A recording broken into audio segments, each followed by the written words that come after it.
ሰላም እንዴት ናችሁ? የተከበራችሁና የተወደዳችሁ የቻናል ቤተሰቦች ሰሞኑን ሲያነጋግሩ የነበሩ ወቅታዊና አዳዲስ መረጃዎችን ለናንተ ይዤላችሁ መጥቻለሁ። ለቻናሉ አዲስ ከሆናችሁ ሰብስክራይብ ማድረግም እንዳይረሳ። ሳምንቱን ሲያነጋግሩ የነበሩ ብዙ ሰዎች እየተቀባበሉ ሲነጋገሩባቸው የነበሩ ቪዲዮዎችንም ይዤላችሁ መጥቻለሁ። ላይክ አድርጋችሁ መጀመር እንዳትረሱ። ሰሉ ድግሪያችሁ እንኩ ድግሪያችሁ ድንቁርናዬን መልሱልኝ። አስተማረም ብላችሁ ቅጥረኛ ካረጋችሁኝ በኋላ ዘመድና ብር ከጠየቃችሁ ድግሪያችሁን ወሰዱና ያን ሰርቶ የመኖር ጉጉቴን መልሱልኝ። ቅጥር ከዘመድና ከብር ባሻገር ሲሆን ትሰጡኛላችሁ። መማር ድህነት እንደሆነ አሁን ገብቶኝ የቅጥር መስፈርቱ ብርና ዘመድ ከሆነ ድግሪ ምን ይሰራል? ሰሉ ድግሪያችሁ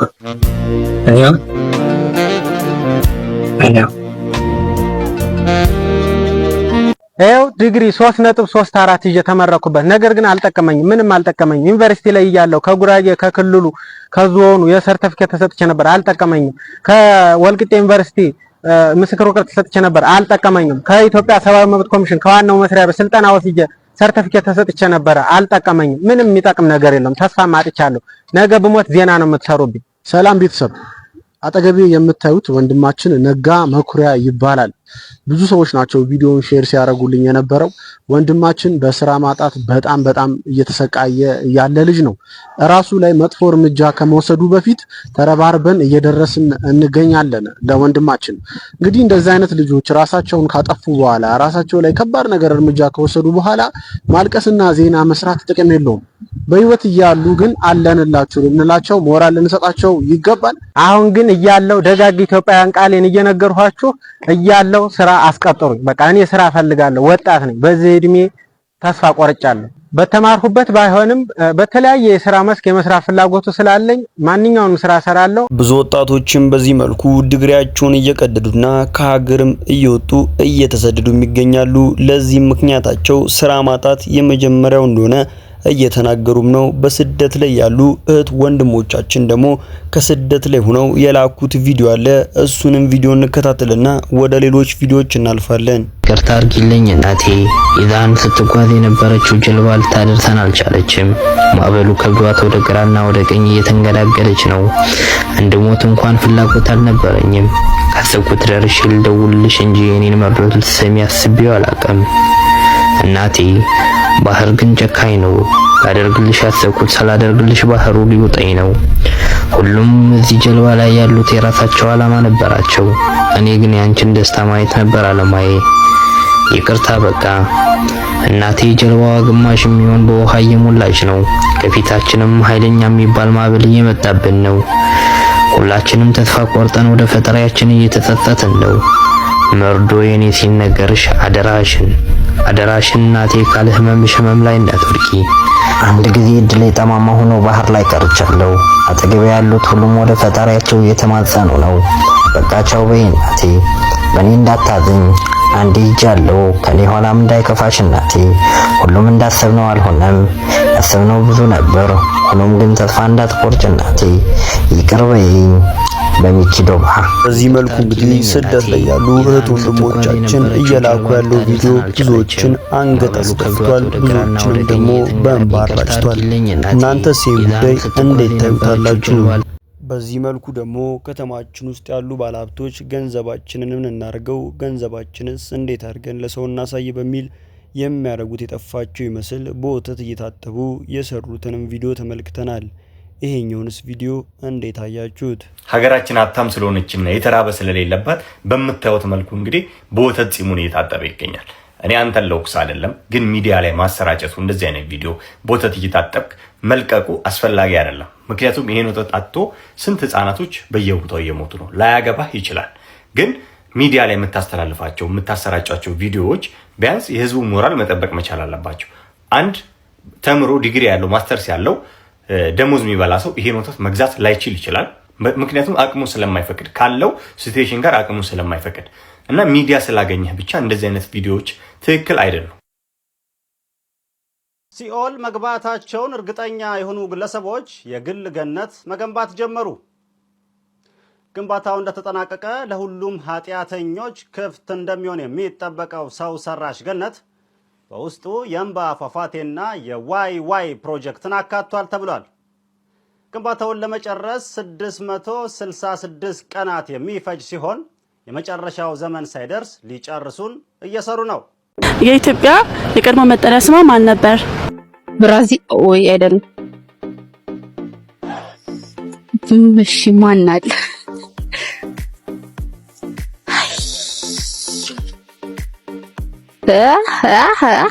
ሌላ አላውቅም።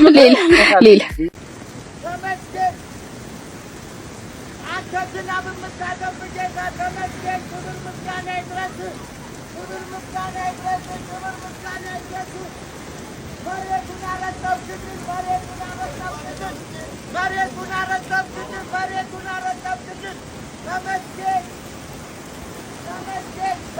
ምንም አላረኩም። ምንም ያረኩት ነገር የለም። ስለ እውነት እንነጋገር ከተባላችሁ ቪዲዮውን ይዩት። ምን አደረኩኝ? ፍለርት እያደረኩ ነው። ምንም አላረኩም። ፊንገር አድርገሻል ካላችሁ ደግሞ መብቴ ነው በንብረቴ። አም ሲንግል ብቻዬን ነበር የምኖረው። የፈለኩትን ባደርግ ማንንም ምንም አያገባው። ሳረግ ደግሞ ብር ለመቀበል ወይም ደግሞ ወንድ ለማሻፈል የተጠቀምኩበት ነገር አይደለም፣ ወይም ደግሞ ተላልኪው አይደለም። ላይቭ ፐብሊክ ላይ የተደረገ ነገር ነው። ዛሬ ቲክቶክ ላይ የሚደረገው ነገር ወይኔ ተዋረደች፣ ወይኔ እንደዚህ ሆነች። ሪሊ መዋረድ እንደዚህ ነው? ያበሻ ሴት ምለው ደጋግሜ ያበሻ ወንድ፣ ያበሻ ሴት፣ ያበሻ ሰው ምለው አበሻ ስለሆንኩና ስለሚመለከተኝ ኢትዮጵያ በጣም የራሷ የሆነ ባህል ስላላት ጨዋነት ስላላት ሰውን እምንለካው በጨዋነቱ ስለሆነ ነው። የፈለገ የፊዚክስ ፕሮፌሰር ምናምን የሆነ ምናምን ፈርጀ ኮከብ ምናምን ሊቀሊቃውንት ብትሆን ባለጌ ከሆንክ ባለጌ ሲሞ ያበሻ ጎረቤት አያፈራል፣ እድር ያስገባ ዘመድ ያፈራል፣ ጋሻ ያስብል ከመቀመጫ ኖር ሰው አይነሳል። ባለጌ ርካሽ ከሆንክ ረክሳል። ያንተ ምሁርነት ከዛ ውጪ ደሞዝ መብያ ልንገርሽ። አንቺ ሰው ከሆንሽና የምትሰሚ ከሆነ አደብ ያዥ። ባል ካለሽ ባልሽና አማክሪውና አደብ ያስይዝሽ። most probably I doubt it።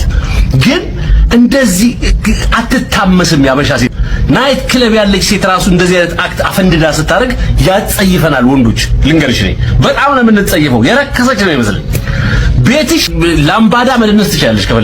ከፈለግሽ ሳልሳ መጨፈር ትችላለሽ። ቤትሽን ቆልፈሽ እንደዚህ ተቀርጸሽ ህዝብን ማሳቀቅ ግን ምንድነው? ባህላችሁ ርካሽ ነው? አያገባኝም ነው? የእናንተ ባህል ገደል ይግባ ከፈለገ ነው ይሆናልው ነው? አይሰራም እንደሱ። እንናገራለን። ያንቺን አይነቷን ደሞ በጣም ዋልጌ ሰው ደሞ እንናገራለን።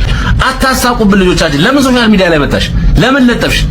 ቻዩ እንግዲህ ከለጠፍሽ ሰው ሚልሽን ደሞ ብዙ ሰው እየረገመሽ ነው። የመጨረሻ ሰው ያሳቅቃል የምታረጉት ነገር። ያንቺ የግልሽ ኢንጆይመንት ከሆነ ቤትሽን ዘግተሽ ካሜራሽን አጥፍተሽ ከፈለግሽ ቀርጸሽ ድሮ አልበም ውስጥ ፎቶ እንደምናስቀምጠው ቤትሽ በሃርድ ዲስክ አስቀምጪው ቪዲዮሽን። ልጅሽ ያያዋል፣ ለልጅሽ ታሳየዋለሽ። ከዛ በኋላ ማፈሪያ፣ የመጨረሻ ማፈሪያ። ቤተሰብ ያለው ሰው እናት ያለው ሰው እንዴት እንደዚህ ይሆናል እንዴ?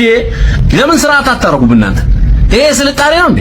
ስልጣኔ ማለት የኢትዮጵያዊነትን ጨዋነት ማጥፋት ማለት አይደለም። ስልጣኔ ራሱ ነች። በሰለጠንን በቅጡ ምግብ በበላን በቅጡ ትምህርት ተምረን ለሰው የሚተርፍ ንግግር ካፋችን በወጣ መሰልጠን ማለት በእኛ ዴፊኒሽን አሁን መባለግ ነው።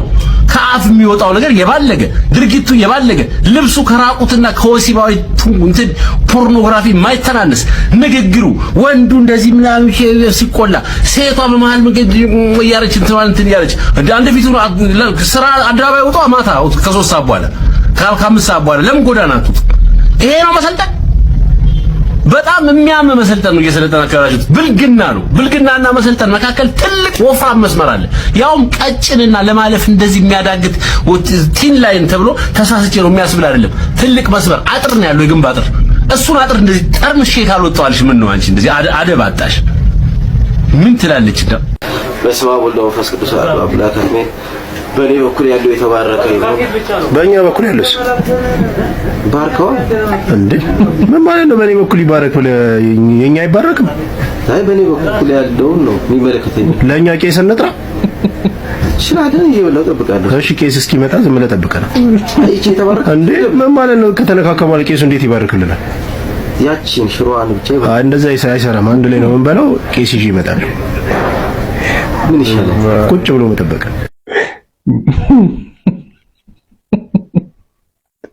ከዚህ ወደዚህ ያለው ባርክልኛ፣ ከዚህ ወደዚህ ያለው ባርከው። ወይኔ ወድ ነው እግዚአብሔር ወድ ነው።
ተፋለምን እንደ 400 ነክሳ ዛሬም ለሳቀልኝ ሰው ገንዘብ ልከፍል 2000 ብር ይወጥቻለሁ። እንግዲህ ከሳቀ አንድ ሰው ይሄን 2000 ብር ይወስዷል። እዛ ጋር ማየው ወንድሜ የሆነ የከፋው ይመስላል ቁጭ ብሏል። አይ ቲንክ ቆሻሻ ማጽዳት ነው የሚሰራው። እስኪ ትንሽ ፈታ እናርገው። ሰላም ነው ወንድሜ? እግዚአብሔር ይመስገን። ሰላም ነው እንዴ? ነው ቁጭ በችግር የለም። እኔን ታቀኛል? ዝም አላውቅም። አታቀኝም? እኔ እኮ ኢትዮጵያ ህዝብ ያቀኛል ነው ማለት አረ እኔ አላውቅም። አይዞህ ጎንሰም ጎብሊ ኬን ይመጣ ሰዎች ከሳቁልኝ ገንዘብ ከፍላቸዋል። አንድ ሳቅ ከሳቅ 200 ብር ከፍላለሁ። ከጨመርክ ጨምራለሁ። ተጀምሯል። እሺ አይ የውሸት ሳቅ አይደለም የእውነት ይሄ ጥረት ራሱ 400 አረከው ባንዴ 400 ያው ባንዴ 400 ነክሳል። ከጨመርክ ጨምራለሁ። እሺ እንዴ ነው የውሸት አይደለማ። ኧረ እውነት ነው። የእውነት ነው። እሺ 600 ገብታል። እሺ 600 ገብታል። ማን ችግር ከጨመርክ እቀጥላለሁ እኔ አንተ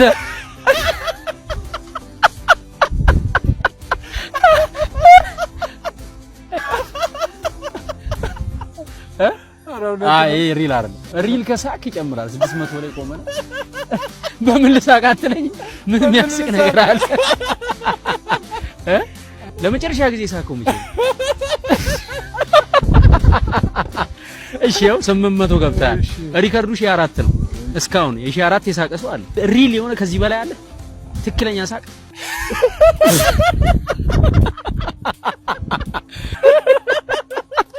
እሺ 800 ደርሳል።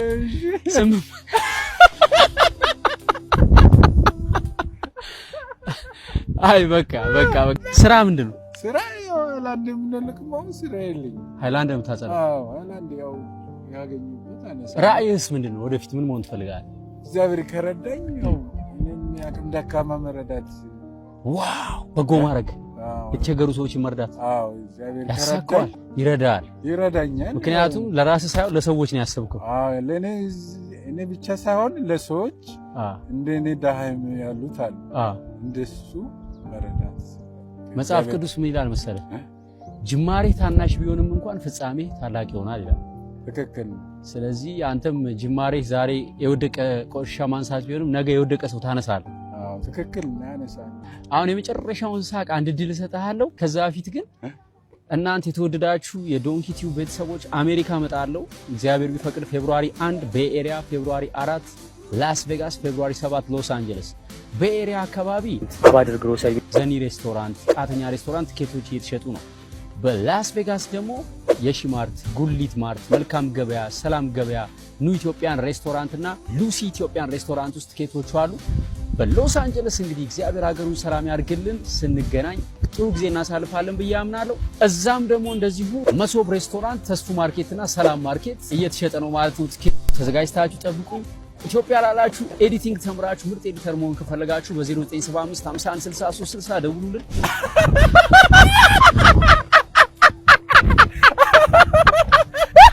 ተፋለምን እንደ 400 ነክሳ ሪከርዱ አሁንም አልተሰበረም። 1400 ላይ ነው ያለው። እኔ እስቃለሁ። ጀግና ነኝ የሚል ሰው ይጠብቀኝ። በኢንስታግራም ፎሎ ስላደረጋችሁኝ አመሰግናለሁ። ጎንሰሞ አቤት፣ መልካም ቀን ይሁንልህ። መልካም በዓል። ምሁራኑና ሀገር አገልጋዮቹ መኖር ከብዶናል እያሉ ይገኛሉ። በኢትዮጵያ የትምህርት ታሪክ ዘለግ ያለው የትምህርት መንገድ የሚጓዙ እንዲሁም አስቸጋሪ የሚባሉን ትምህርቶችን የሚማሩ ከዛም ባሻገር ነጥብ ኖሯቸው ዩኒቨርሲቲ የሚቀላቀሉት ዶክትሬት ዲግሪ ተማሪዎች ተመርቀው ሲወጡ አነስተኛ ደሞዝ ላይ እያገለገሉ ይገኛሉ። ነገር ግን አንድም ቀን አማረው አያውቁም፣ ጥያቄ አቅርበው አያውቁም። አሁን ግን የመኖርና ያለመኖር ህልውና ሆኖብናል እያሉ ይገኛሉ። ታዲያ ይህን የሚሉት አሁንም ስራ ላይ ሆኖ ነው። ስነ ምግባራቸውን በጠበቀ ሁኔታ ድምፁን ሁሉን እያሉም ይገኛሉ።